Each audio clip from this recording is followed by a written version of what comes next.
Bismillahirrahmanirrahim. Assalamualaikum warahmatullahi wabarakatuh. Ananda semua yang cantik-cantik, yang cakep-cakep, dan cerdas. Alhamdulillah, alhamdulillah, alhamdulillah. Senantiasa kita persembahkan kehadirat ilahi Rabbi yang telah mempersembahkan nikmat kepada kita. Salawat dan salam kepada Nabiullah, Nabi Uswatun Hasanah yang telah membimbing kita berada pada agama yang telah kita nikmati. Ananda, Ibu doakan semoga sehat walafiat menikmati hidup ini yang hanya sementara. Insya Allah, nikmat kekal akan kita nikmati di surga ilahi Allah Ta'ala. Baik, Anandaku sayang, kita sudah berada di depan PowerPoint ini untuk belajar bahasa Indonesia. Ya.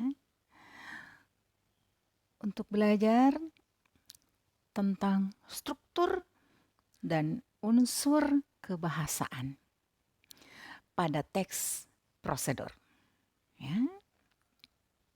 Baik, kompetensi dasar pada pembelajaran kita pada pertemuan kali ini adalah menelaah struktur dan aspek kebahasaan. Jadi struktur dan aspek kebahasaan. Teks prosedur yaitu tentang cara melakukan sesuatu, membuat sesuatu, atau memainkan alat musik tarian daerah, atau cara membuat kuliner khas daerah kita, dan lain-lain. Dari berbagai sumber yang didengar dan dibaca. Ingat, yang didengar dan dibaca. Sebentar akan kita mendengarkan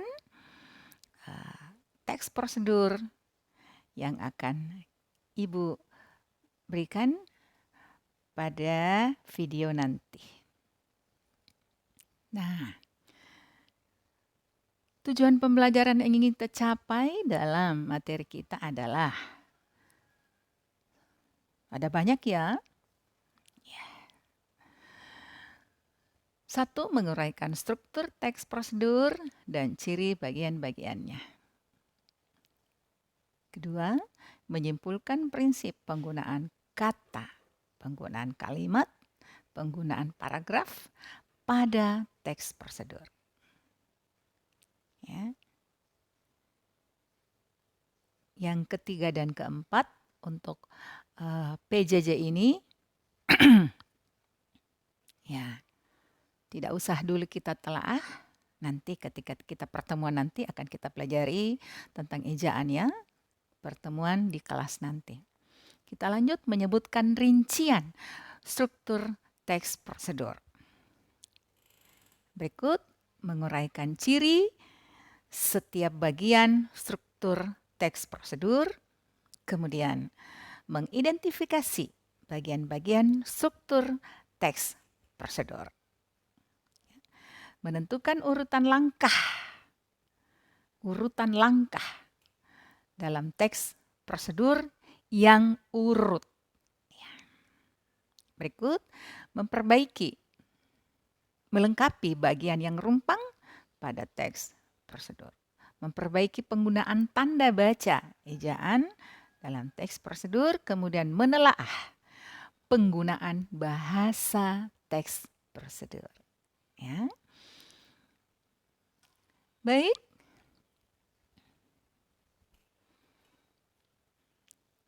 Kita lihat struktur teks prosedur. Ingat, secara umum struktur teks ada pembuka, isi, dan penutup. Selalu ada pembuka, isi, dan penutup. Dua teks yang lalu kita sudah pelajari, yaitu teks deskripsi dan teks fantasi. Bagaimana struktur teks deskripsi dan fantasi yang lalu sangat berbeda dengan struktur teks prosedur sekarang. Oke?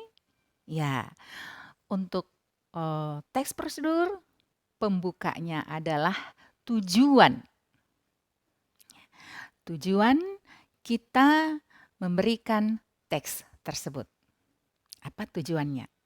Kemudian isi bagian adalah alat dan bahan, kemudian langkah-langkah mengerjakan teks tersebut. Ada alat dan bahan, ya. Kecuali pada teks melakukan sesuatu, tidak ada alat dan bahannya, tapi ada langkah-langkah, ya, mengerjakan sesuatu itu. Penutupnya yaitu simpulan. Boleh kita memberikan saran pada simpulan tersebut. Ya, simpulan adalah pendapat akhir dari tujuan kita. Baik, kita mulai ya pada bagian pendahuluan. Bagian pendahuluan yaitu pernyataan tujuan. Seperti itu. Nah, menyebutkan apa yang dibuat, apa yang dilakukan, apa tujuannya. Ya. Kalian baca bahwa pada bagian ini penulis mencoba menangkap minat pembaca pada produk atau kegiatan yang dibuat. Ya, dibuat panduannya. Dengan menggunakan pilihan kata yang mampu menarik perhatian dan menghindari ungkapan negatif. Di situ di bagian tujuan tidak boleh ada aduh susah melaksanakan atau kegiatan ini akan memakan waktu lama. Jangan ada yang seperti itu ya. Pilihan kata yang menarik, perhatian boleh. Nah, ada contoh berikut supaya pendengar atau pembaca tertarik untuk mengikuti panduan dalam teks prosedur. Tuh, mudah dibuat, mudah dilakukan, cepat, bermanfaat. Nah, itu kata-kata yang bagus, yang positif, yang kita sajikan pada pendahuluan. Ya, berikut. Ya, kita sudah masuk pada isi, yaitu bagian alat dan bahan yang digunakan. Misalnya, resep masakan, makanan, ya. Tentu kita mau yang tradisional ya, yang berasal dari daerah kita sendiri. Membuat hiasan dinding, hiasan meja, ya, hiasan di mobil, atau hiasan di jilbab kita, ya. Biasa kalian mengatakan dalam bahasa Inggrisnya aksesoris. Alat dan bahan dirinci sampai ukuran yang akurat, yang jelas, karena untuk menghasilkan produk kita yang baik. Jangan sampai salah-salah. Ya. Oke. Contoh. Nah, bahan 1 kilogram tepung terigu. Jadi 1 kilogram tepung terigu. Tidak boleh hanya dikatakan 1 kilo tepung terigu. 1 kilo itu kilometer ya. Ya, kiloliter ya. Ya, seperti itu ya. Ya. Apalagi 4 sendok makan mentega. 4 sendok makan mentega. Jelas ya, akurat. Jangan mengatakan 4 sendok mentega. Sendok apa ini? Ya, sendok besar, sendok kecil, atau sendok nasi? Ya, harus jelas ya. Setengah sendok teh. Ya, oke. Sendok teh. Ada kan sendok teh yang kecil ya. Ada sendok makan, ada sendok nasi. Baik, kita lanjut pada teks prosedur berisi cara melakukan. Ya, kemudian alat.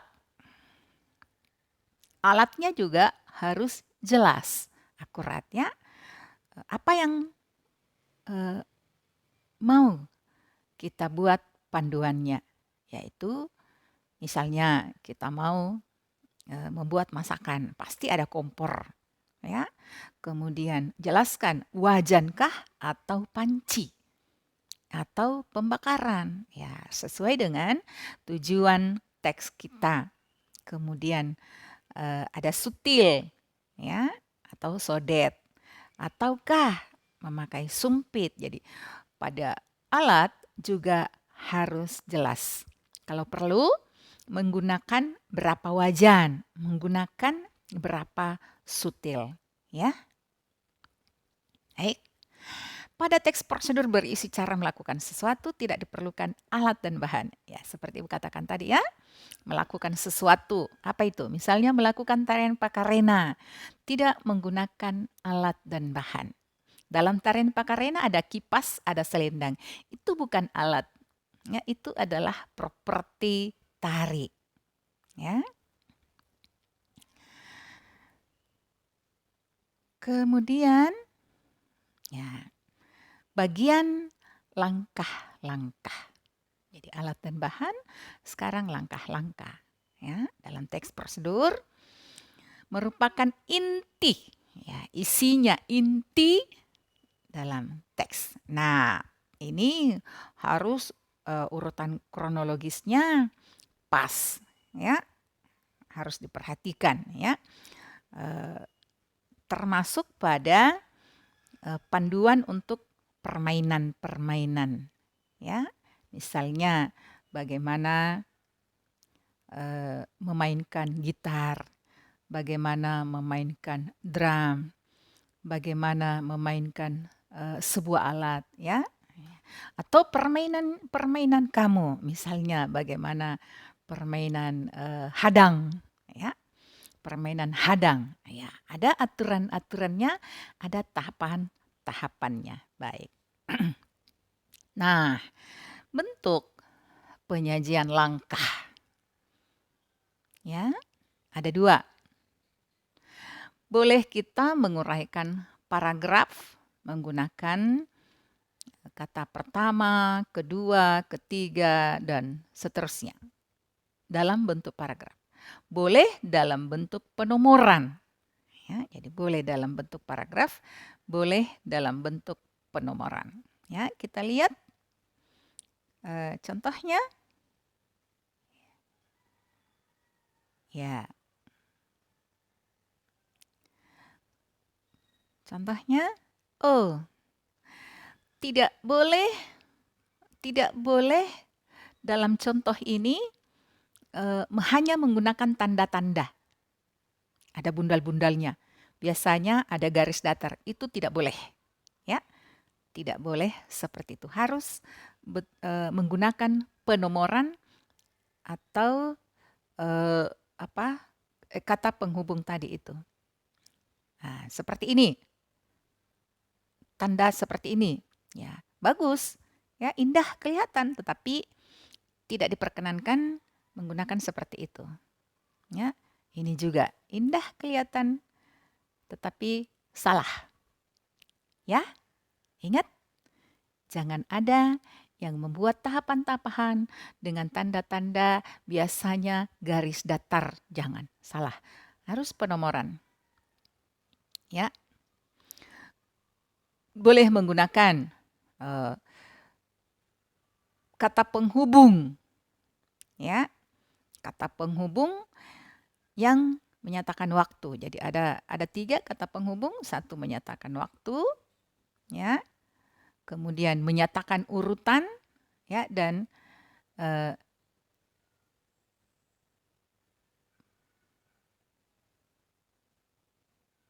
mana menyatakan urutan, ya. Kita kembali dulu, ya, menyatakan langkah, ya, baik. Ada kata kemudian, itu langkah-langkah boleh dalam paragraf bersambung-sambung, ya. Tetapi sejatinya, sebaik-baiknya menggunakan urutan-urutan ke bawah deh. urutan ke bawah dengan penomoran. Ya.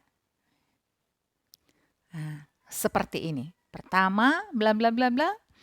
Kedua, bla bla bla bla. Jadi ada tanda-tanda tidak pakai angka 1, 2, 3, 4 tidak memakai. Karena ada kata pertama, bla bla bla, kedua, bla bla, ketiga, selanjutnya bla, kemudian selanjutnya, berikutnya bla bla bla, setelah itu bla bla bla. Setelah melakukan ini ya, seperti itu. Ya. Nah, ini contohnya. Nyatakan urutan. Di sini ada tanda-tanda ya, tetapi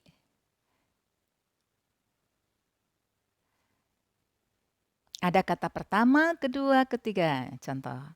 Pertama, ingat menggunakan tanda koma setelah kata penghubung tersebut.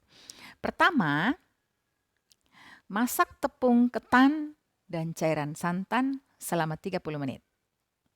Kedua, aduk terus hingga ya. Silahkan baca ya.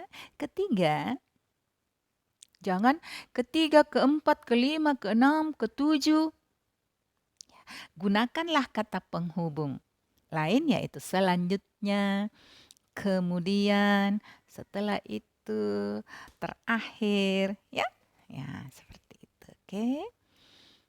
Silakan baca. Kemudian iris setebal 2 cm, kemudian bungkus dengan plastik.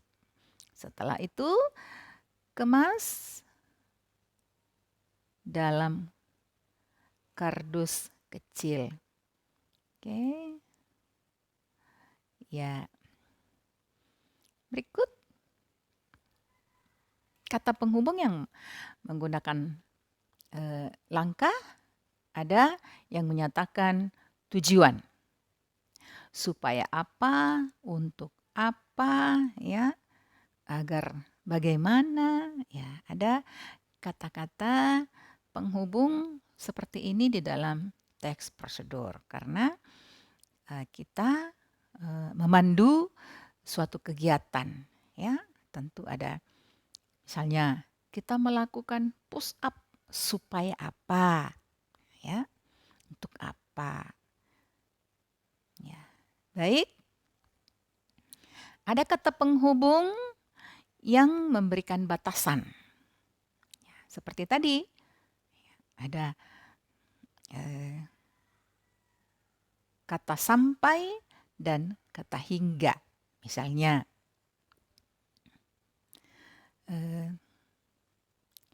aduk adonan tersebut sampai mendidih, ya. Aduk adonan tersebut hingga mendidih. Ya, ada kata penghubung yang menyatakan batasan, ya, mendidih, ya. Kata sampai dan kata hingga. Berikut. Penggunaan kalimat perintah, saran, larangan dalam langkah-langkah. Ya. Pertemuan lalu kita sudah ketahui bahwa ciri teks prosedur itu adalah adanya kalimat-kalimat perintah. Tapi kalimat perintahnya ada banyak jenisnya ya. Contoh kalimat perintah, lakukan ini, lakukan itu, ya, bla bla bla, ya. Kemudian kalimat perintah dengan saran, ya, untuk mencapai hasil yang sebaik-baiknya, lakukan ini. Itu kalimat saran. Bagus ya. Kemudian untuk kalimat perintah peringatan. Hindari atau jangan lakukan. Ya. Oke. Misalnya apa ya? Hindari mengaduk terlalu lama. Karena adonan bisa menjadi kaku. Seperti itu ya. Kemudian terdapat pelesapan. Karena banyak hal yang sama sehingga terlalu banyak kalau kalau tidak dilesapkan. Nah, sebentar akan kita jelaskan pada bagian bagaimana itu yang dimaksud pelesapan. Nah, bagian terakhir adalah bagian simpulan dalam struktur teks. Ya, simpulan kita ya merujuk ya kembali kepada hal-hal pokok yang disebutkan dalam pendahuluan.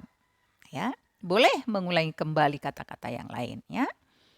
Nah, yang berikutnya adalah memberikan ucapan selamat atau memberikan motivasi kepada pendengar atau pembaca untuk melakukan apa yang ditulis tersebut. Ya, oke. Mana contoh simpulannya? Nah, ini. Selamat menikmati keindahan, kenyamanan, kelezatan. Ya, itu ya. Atau boleh, ternyata tidak serumit yang kita bayangkan untuk tetap berolahraga ringan selama kita bekerja. Itu ya, kalimat motivasi itu. Ya, simpulan. Baik, mana simpulan yang lain? Ternyata mudah membuat masakan tradisional yang satu ini. Ya, kue lesat siap dinikmati. Itu bagian penutup. Ya, silahkan baca.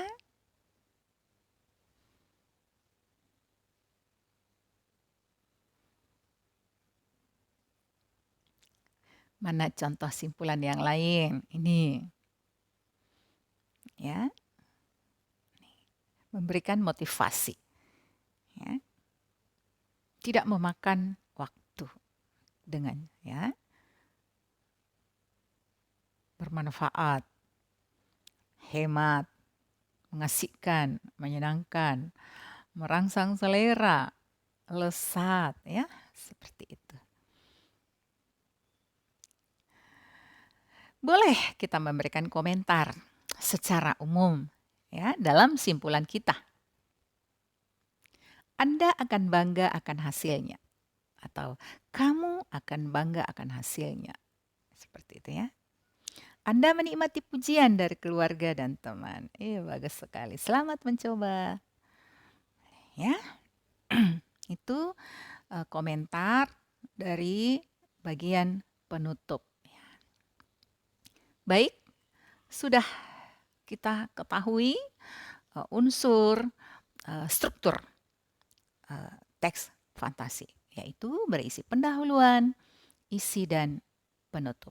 Ya, yaitu pendahuluannya merupakan tujuan dari teks tersebut, kemudian isinya adalah alat dan bahan, kemudian langkah-langkah menyajikan.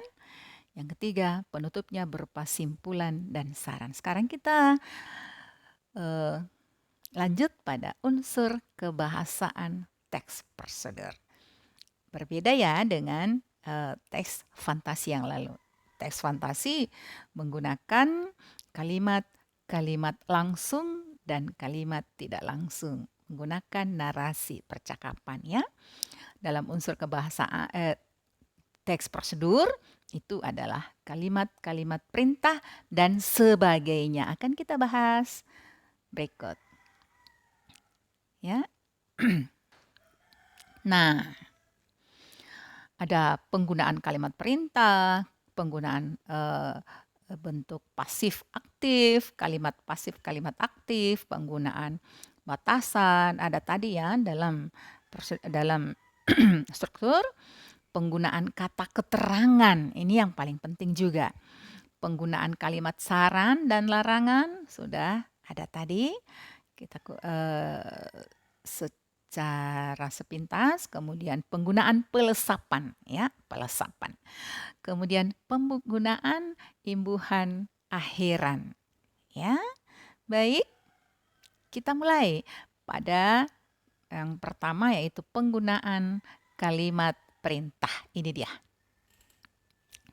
Ciri-ciri kalimat perintah sudah kita bahas pada mengidentifikasi ciri teks prosedur yang lalu ya pada KD 3.5. Oke, kita lihat intonasi pada bagian akhir kalimat itu bagaimana. Kemudian kalimat diakhiri dengan tanda apa? Tanda seru ya. Kemudian menggunakan pola inversi, terbalik. Kan biasa kalau pola yang pola yang sempurna adalah subjek predikat. Tetapi ini dibalik, predikat subjek. Ya, inversi, tidak versi bahasa, ya. Inversi tidak sesuai dengan versi yang sebenarnya, ya. Tapi ini khusus untuk teks prosedur. Ingat, pola predikat subjek terbalik itu khusus untuk ini. Sebentar akan kita lihat ya. Kemudian menggunakan partikel lah dan partikel kan. Partikel lah, bukan akhiran ya, bukan imbuhan akhiran, tapi partikel. Untuk lah itu untuk memperhalus kalimat perintah. Misalnya, angkat kaki kanan. Ya. Coba kita haluskan, angkatlah kaki kanan. Ya. Turunkan adonan perlahan-lahan. Kalau kita mengatakan, turunkanlah adonan perlahan-lahan. Ya. Ya. Menggunakan juga partikel kan. Baik, kita lanjut. Mana itu? Yang kedua, penggunaan bentuk pasif. Ya. Lihat. Supaya ini dilakukan, supaya penggunaan bentuk pasif ini untuk memberi saran supaya tidak terjadi kesalahan yang sangat fatal. Ya, kesalahan yang tidak kita inginkan. Contoh, kamu sebaiknya menekan tombol keyboard dengan lembut. Itu bentuk kalimat aktif, ya, menekan tombol. Nah, dalam teks prosedur sebaiknya kita menggunakan bentuk pasif, ya.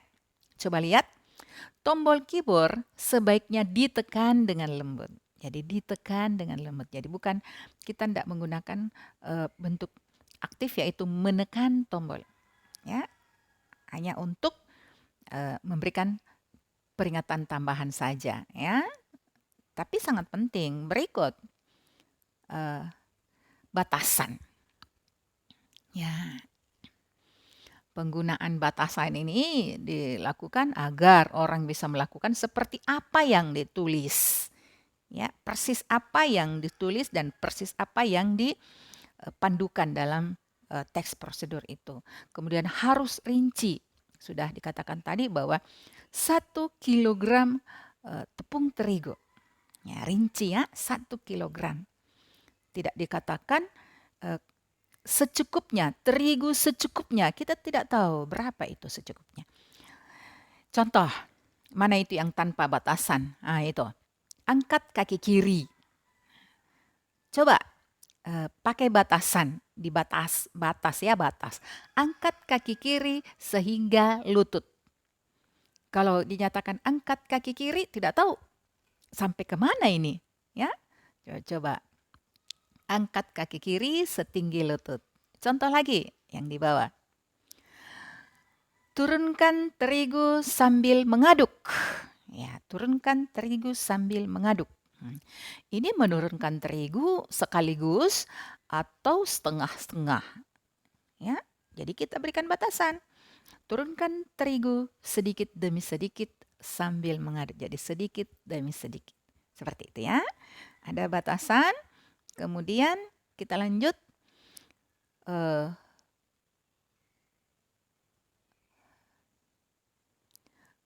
Penggunaan kata keterangan, ya.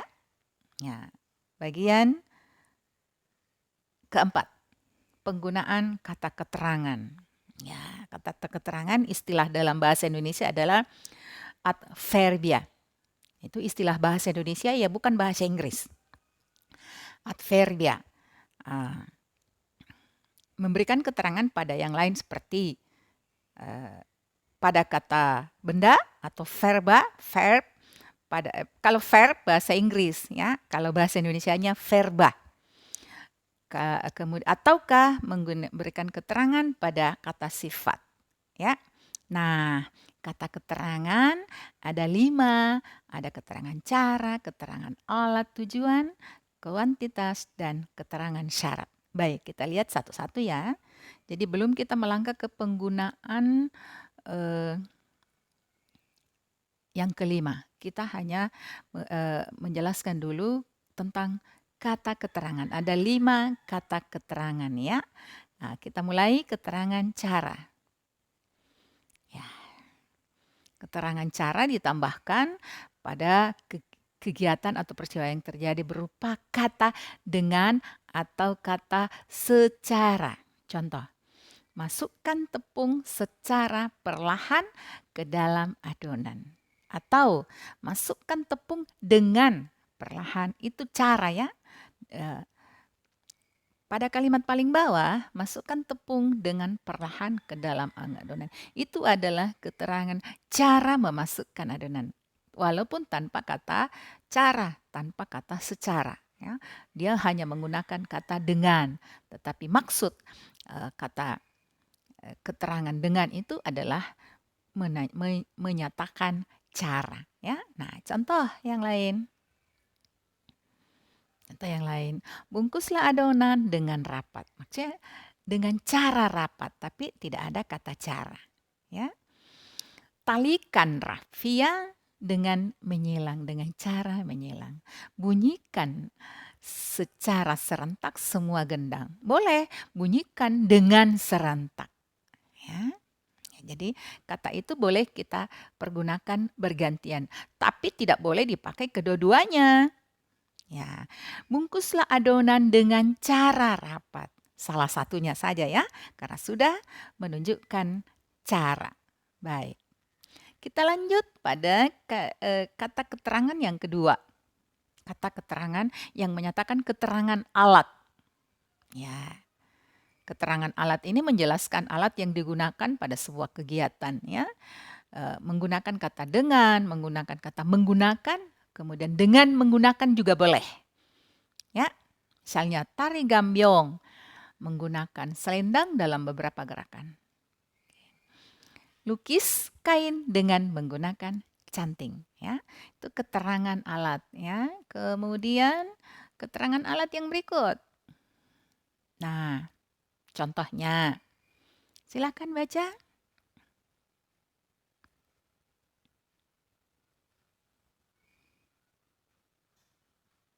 Ya, udah ya. Baik, kita lanjut pada kata keterangan yang ketiga, yaitu yang menyatakan tujuan, keterangan tujuan. Ya, tentu ada kata penghubung untuk, supaya, agar. Nah, itu tadi yang Ibu jelaskan pada bagian struktur. Nah, contoh, jangan terlalu lama mengukus agar. Ya, tujuannya supaya jangan tidak lama mengukus agar coklat masih berwujud cair. Ya, jadi kebahasaan dalam teks prosedur itu menggunakan kata keterangan. Ya. Berikut. Nah, ini kuantitas. Kuantitas. Seberapa banyak? Yaitu kuantitas. Frekuensi. Ya. Nah, kata keterangan ini adalah untuk menambahkan keterangan kuantitas pada kalimat yang disertai. Itu contohnya. Ulangi gerakan sampai 8 kali. Jadi kuantitasnya 8 kali, frekuensinya 8 kali. Seberapa banyak ya itu kuantitas. Setelah dicelup, angkat kain secepatnya. Ya, kuantitas secepatnya. Ulangi gerakan selama 3 kali. Apalagi setidaknya tanaman dipupuk sebulan sekali. Ya, sengaja Ibu memberikan warna-warna biru. Ya, itu penekanan dalam kalimat tersebut yang menandakan bahwa itulah yang dimaksud keterangan kuantitas. Ya, langkahkan kaki 2, langkah ke kanan, dan hitungan keempat tepuk tangan 1 kali. Berapa kali tepuk tangan? Berapa kuantitas? Berapa frekuensinya? 1 kali. Ya, itu maksudnya ya. Berikut. Terakhir adalah keterangan syarat. Ada kata syarat jika. Ya, syaratnya jika suatu peristiwa. Contoh, jika dalam keadaan minyak saat menggoreng sudah panas sempurna, pempek dapat matang dengan cepat. Itu keterangan syarat. Syaratnya pempek matang yaitu minyak menggoreng sudah sangat sempurna. Nah, syaratnya merusak kain, ya jika malam yang digunakan pada canting terlalu panas. Ya, pasti syaratnya pasti akan terjadi kain yang rusak. Akan merusak kain ya. Malam itu bukan waktu ya. Malam adalah nama alat yang digunakan dalam membatik. Oke. Baik. Nah, kita lanjut pada unsur kebahasaan yang kelima. Jadi kita sudah menggunakan kalimat perintah, pasif, batasan, keterangan. Ini kalimat saran dan larangan. Ya. Kita lanjut pada kalimat saran dan larangan. Ya. Ini ada kata sebaiknya, hindari, jangan, jika tidak, kecuali jika. Ya. Contoh.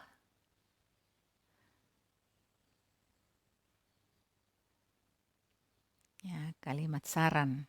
Ya, itu ciri kalimat perintah dalam teks prosedur. Ciri teks prosedur. Yang keenam berikut penggunaan pelesapan. Nah ini. Ini ya. Menghilangkan bagian tertentu yang sama saja dengan yang sudah disebutkan sebelumnya. Sudah disebutkan tadi. Ya. Mengapa? Karena pada penggunaan terdapat kalimat majemuk rapatan. Kalimat majemuk rapat. Terlalu banyak kalimat di dalam satu kalimat. Ya, gabungan beberapa kalimat tunggal. Ya, subjeknya banyak, predikatnya banyak. Ya, sehingga dikatakan kalimat majemuk. Majemuk itu kan artinya banyak. Ya. Nah, digunakanlah kata-kata penghubung, kemudian, sekarang, berikutnya, setelah ini. Itu maksudnya tadi. Ada contoh tadi ya. Nah, karena pelesapan itu contoh nih. Contoh. Ya. Nah, kalimat yang berwarna merah itu akan kita hapus, kita hilangkan saja. Ya, karena sudah dinyatakan pada bagian awal. Lihat, ini menggunakan penomoran ya, menggunakan penomoran 1, 2, 3, 4. Ya, tadi ada contohnya pertama, kedua, ketiga, selanjutnya ya. Nah, sekarang Ibu pakai penomoran. Nomor 1, masak tepung ketan dan cairan santan selama 30 menit. 2, aduk terus tepung ketan santan yang dimasak hingga mengental dan berwarna coklat. Nah, kalimat tepung dan santan yang dimasak itu dihilangkan saja. Karena sudah ada pada awal, dilesapkan. Dilesapkan. Sebenarnya dia ada tetapi tidak disebutkan. Ya, tidak disebutkan dalam teks tertulis. Tapi kalau teks lisan bolehlah, boleh dalam teks lisan nanti ya. Nomor 3 kita lihat angkat adonan setelah dingin, cetak. Nah, hasil tepung santan yang telah mengental. Nah, itu kita lesapkan lagi. Ya, tidak hilang, hanya lesap namanya. Ya, lesap. Ada tetapi tidak kelihatan dalam tulisan. Pokoknya yang merah-merah itu yang kita hilangkan. Lihat, kita lihat mana hasilnya? Ini. Nih, ya. Oke, sama saja kan? Tanpa dituliskan. Tapi ada kalimat itu. Ada, dia terselubung, dia terlesap. Tapi ketika kita memandu dengan cara lisan, boleh kita mengulangi kalimat itu untuk memperkuat, tapi boleh juga dilesapkan, ya. Ya. Oh, itu. Ada contoh lagi. Mana? Bersihkan sepatu dengan lap basah dan keringkan. Kemudian kalimatnya selanjutnya, setelah sepatu kering, semir dengan menggunakan kain. Nah, dua kalimat ini kita gabung, ya. Kita gabung kemudian menggunakan kata kemudian. Lihat bagian atas dua kalimat ya. Ya. Ada dua kalimat karena ada dua tanda titik. Ya. Berikut di bawahnya, bersihkan sepatu dengan lap basah dan keringkan, koma. Jadi sebelum tanda penghubung kemudian ada koma, kemudian semir dengan menggunakan kain tebal. Satu kalimat saja karena hanya satu tanda titik. Digabungkan kemudian menggunakan kata kemudian. Itu pelesap. Tapi kata sepatu kering itu ada ya. Ya, hanya dilesapkan, dihilangkan. Barangkali untuk bagian ini kita latihan-latihan deh. Dua kalimat kita satukan, kemudian menggunakan kata penghubung kemudian. Ya, boleh ya. Sebentar setelah ini langsung Ibu dapat dari grup. Ya, kita tuliskan saja di grup. Ya, kalimat dua kalimat seperti ini, kemudian digabungkan menjadi satu dengan cara pelesapan. Ya. Baik. Terakhir ada penggunaan akhiran i dan akhiran kan. Ya, imbuhan akhiran i dan akhiran kan. Nah, akhiran i dipakai jika objek tersebut tidak bergerak. Dalam teks prosedur tertulis ya, tapi akhiran kan kita pakai dalam teks lisan. Nah, nanti kan ada tugas pekan depan memandu suatu kegiatan dalam teks prosedur. Ya, akhiran kan. Nah, contoh, kalau ditulis lumuri loyang dengan mentega. Ya, tetapi kalau lisan kita langsung praktek ya. Nah, tentu kita katakan lumurkan mentega pada loyang. Ya. Tidak lagi dikatakan lumuri, lumurkan karena objeknya itu sudah bergerak, sudah kita langsung praktik. Ya, langsung memandu, bukan lagi secara tertulis tetapi secara lisan. Ya. Contoh, taburi roti yang sudah masak dengan keju. Nah, tentu taburkan keju parut pada roti yang sudah matang. Perhatikan bentuk kalimatnya ketika dia menggunakan akhiran i dan ketika dia menggunakan akhiran kan. Perhatikan baik-baik ya. Jadi nanti kalau kita tiba pada KD 4.4 ya, menyajikan teks prosedur secara lisan, ya kita tulis dulu teksnya, kemudian kita lisankan. Jadi kita memandu sambil berbuat, ya, sambil menggerakkan objeknya. Ya, cara membuat roti tawar seperti itu. Ya, ingat dalam teks tertulis nanti menggunakan imbuhan i, tetapi dalam lisannya sudah kita menggunakan akhiran kan. Ya, baik, itulah penggunaan imbuhan dalam teks prosedur. Baik, Ananda. Ibu ingatkan lagi bahwa pekan depan kita akan mempraktekkan teks prosedur yang kita tulis, Ya, jadi kita tulis dulu, kemudian kita lisankan. Baik, Ananda, kali ini tugas yang Ibu berikan gampang deh.